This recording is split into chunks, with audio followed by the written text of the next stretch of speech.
Assalamualaikum warahmatullahi wabarakatuh. Sahabat Alpat seantero jagat dimanapun berada. Bismillah, alhamdulillah, wassalatu wassalamu ala rasulillah sayyidina wa maulana Muhammad ibn Abdillah. Wala hawla wala quwata illa billah. Amma ba'du. Saudara-saudaraku sebangsa setanah air yang kami hormati, konflik di negeri ini tentang isu nasab Habaiba Alwi kian tambah ramai ya, semakin kesini semakin ramai dan sepertinya semakin kisruh dan semakin meruncing. Tentunya kalau kita sadari permasalahan ini tidak bisa kita pungkiri bahwasanya di dalam sejarah itu juga antar umat Islam ada pertikaian. Bagaimana kita ingat peristiwa perang antara sahabat Ali, pasukan sahabat Ali dengan pasukannya Siti Aisyah radhiyallahu anha. Ini menunjukkan bahwasanya manusia itu suka berselisih dan dalam perselisihan itu menimbulkan perpecahan. Awalnya adalah mungkin ada pihak ketiga atau ada saling prasangka buruk. Maka di dalam Al-Quran dijelaskan hindari prasangka karena sebagian prasangka itu dosa besar.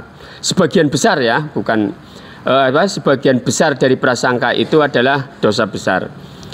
Maka yuk kita muhasabah bareng-bareng karena saya fahami, saya semoga termasuk dikategorikan oleh Allah Subhanahu wa taala sebagai orang yang muslih, pendamai. Semoga tidak ada kecurigaan di antara kita bahwa kita itu sebenarnya ingin mendamaikan antara muslim yang satu dengan muslim yang lain, antara penduduk negeri ini yang satu dengan yang lain. Adalah sebagaimana perintah Al-Qur'an, fa aslihu baina akhawaikum. Kita diperintahkan oleh Allah itu untuk menjadi pendamai. Ya, jadi yuk kita muhasabah bareng-bareng apa sih sebenarnya yang terjadi di negeri ini dengan permasalahan nasab Habaiba Alwi ini yang tidak kunjung-kunjung selesai. Di satu sisi mohon maaf saudara kita yang dari PWI punya kecurigaan dengan data masing-masing bahwasanya grupnya, barisannya Habib Rizik Syihab itu ingin mendirikan khilafah. Dan barisan Habib Rizik pun punya tuduhan atau punya prasangka kepada pihak penentang nasab Habaiba Alwi itu dengan tuduhan yang lain juga. Ya, prasangkanya ini begini, saya bacakan ini ya. Tadi saya baca di statusnya teman itu mengambil, nanti saya cuplikan di video ini ya. Itu mungkin sepertinya di Facebook mungkin ya, Ahmad Rafi. Tapi saya ngambil status di WA ya. Ini status, sepertinya status Facebook, kemudian dijadikan status HP WA ya. Ini Ahmad Rafi membuat narasi begini, 2 golongan di Indonesia saat ini .2. Tentunya ini Ahmad Rafi adalah bagian dari golongannya Habib Rizik ya. 2 golongan di Indonesia saat ini .2. Pertama, barisan Habib Rizik adalah barisan orang-orang Arab dan berbagai suku di Indonesia yang beragama Islam, yang berjuang melawan kekuatan oligarki Taipan Cina yang telah merongrong kedaulatan negara Republik Indonesia. Yang kedua, barisan Fuad Pleret adalah barisan yang di belakangnya ada anak cucu PKI, oligarki Taipan Cina, Jokowi, Luhut dan para pejabat yang korup serta para aparat yang sudah dikendalikan rezim. Terserah dirimu wahai rakyat Indonesia dan umat muslim, pilih barisan yang mana kalian. Jika engkau pilih diam, maka kau akan termasuk dalam barisan Fuad Pleret. Ya, kita sebenarnya ini harus hati-hati ya, karena kita sudah sering koar-koar bahwa kita harus menjaga ukhuwah insaniyah, islamiyah, watoniyah. Itu adalah retorika, namun aktualisasinya adalah sulit dilaksanakan karena kadang-kadang kita terjebak ingin mendeklar bahwa diri kita yang paling benar. Inilah sebenarnya yang harus kita muhasabai bareng-bareng. Ya, ini adalah narasi yang dibuat oleh grupnya Habib Rizik. Nanti narasinya siapa? Grupnya Gus Fuad beda lagi. Dibalik ya. Dibalik setidaknya mereka dituduh mau mendirikan khilafah, barisannya Habib Rizik, kemudian ingin menguasai negeri ini dengan fakta-fakta sejarah yang ada dirubah, seperti kemudian sejarah kemerdekaan negeri ini, bagaimana bendera merah putih, bagaimana pertama dikumandangkannya proklamasi Indonesia, dan lain sebagainya. Inilah yang harus kita selesaikan bersama-sama seharusnya. Artinya kita harus duduk bersama, kita harus saling tabayun, harus turunkan ego masing-masing. Toh nyatanya saya yakin kedua belah pihak tidak mau perang yang menumpahkan darah, karena itu adalah akan sia-sia. Karena yang dibela hanyalah ego masing-masing. Ya, tentunya ayo bismillah kita turunkan ego kita. Jangan sampai kita itu terhasut oleh pihak ketiga. Ini apakah ada pihak ketiga atau apapun kita belum lihat.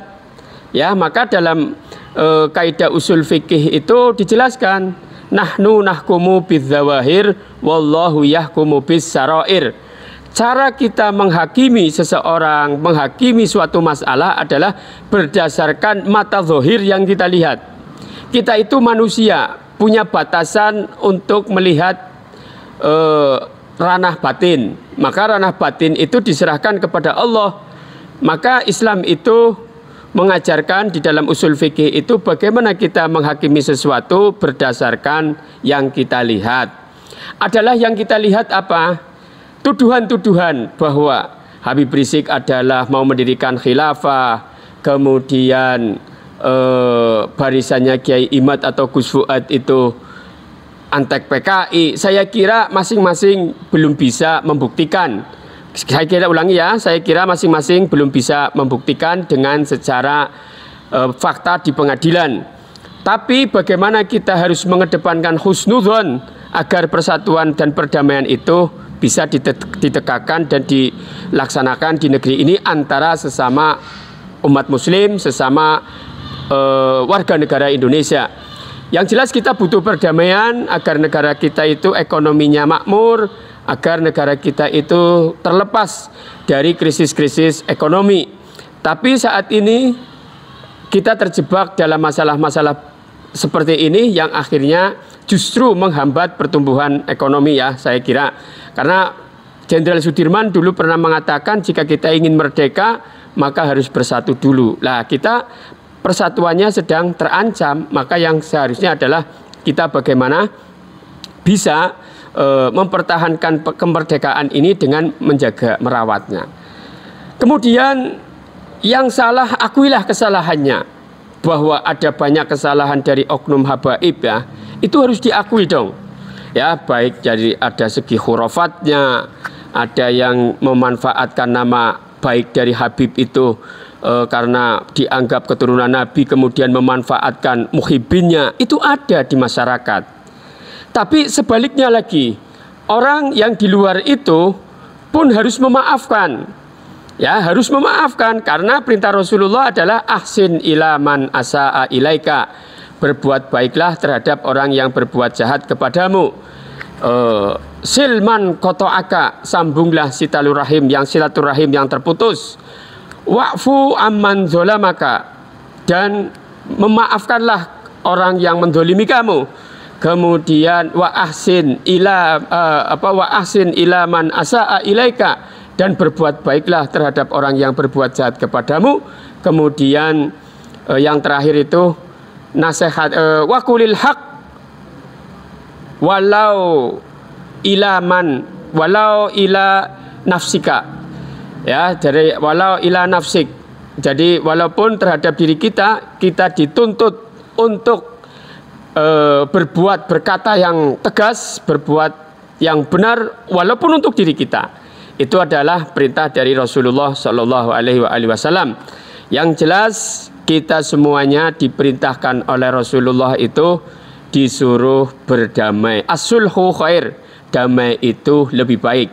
Maka tolong yang melihat video ini tolong selesaikan dengan seksama dari awal sampai akhir, jangan sampai ada potongan yang akhirnya menyebabkan perpecahan. Yang jelas saya kepengin menjadi pendamai. Ya, berat memberi maaf kepada orang yang berbuat jahat. Saya pun mohon maaf, korban dari salah satu oknum habaib, ya. Ada yang memanfaatkan nama habaibnya itu, ngambil barang sama saya, katanya mau bayar juga tidak. Kemudian ada yang hutang, katanya akan melunasi nunggu malaikat Israel datang. Tapi saya diperintah oleh Rasulullah suruh memaafkan dan suruh berbuat kepada orang yang berbuat jahat tersebut. Maka dengan mencari keridhaan Allah, yuk bismillah, kita maafkan, tapi tolong kalian juga akui, ya. Jadi insya Allah nanti karena ini adalah permasalahannya dengan kelompok satu dengan kelompok yang lain, insya Allah lah kita itu manusia, masa kita nggak punya sifat pemaaf? Allah saja mempunyai sifat ghafur, Allah itu mempunyai sifat pemaaf, masa kita tidak, ya. Yuk kita saling memaafkan, apalagi di momen lebaran ini kita itu diperintahkan wasari'u ila maghfiratin mir rabbikum wa jannatin arduhas samawati wal ard uiddat lil muttaqin. Kita disuruh oleh Allah untuk mencari ampunan dari Allah Subhanahu wa taala, dan nanti kita kalau sudah dapat ampunan dari Allah, dapat ridho dari Allah, dapat rahmat dari Allah, maka Allah sediakan surga yang seluas langit dan bumi. Uiddat lil muttaqin, yang sudah disiapkan untuk orang-orang yang bertakwa. Siapa sih orang yang bertakwa itu?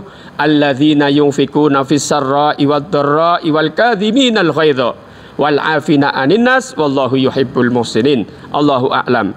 Adalah siapa? Adalah orang-orang yang suka menafkahkan hartanya di jalan Allah, baik dalam kondisi lapang maupun dalam kondisi sempit, maupun dalam kondisi lapang. Terus apa?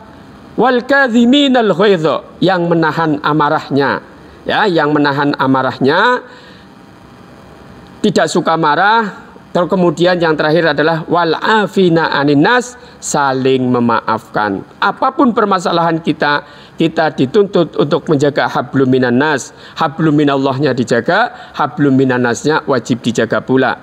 Hablum minallahnya baik tapi hablum minan nasnya buruk, maka akan bangkrut di akhirat. Allahu yuhibbul muhsinin, dan Allah itu mencintai orang-orang yang berbuat baik. Islah, damai adalah kebaikan, maka Allah suka dengan kebaikan itu. Inna rahmatallahi qaribum minal muhsinin, sesungguhnya rahmat Allah itu bersama, dekat dengan orang-orang yang berbuat baik. Jadi sekali lagi, yuk kita saling memaafkan. Wahai yang salah, akuilah kesalahannya. Wahai yang dizolimi, maafkanlah orang yang mendolimimu. Insya Allah kita semuanya dapat rahmat Allah Subhanahu wa ta'ala. Subhanakallahumma wa bihamdik, asyhadu an la ilaha illa anta astaghfiruka wa atubu ilaik. Assalamualaikum warahmatullahi wabarakatuh.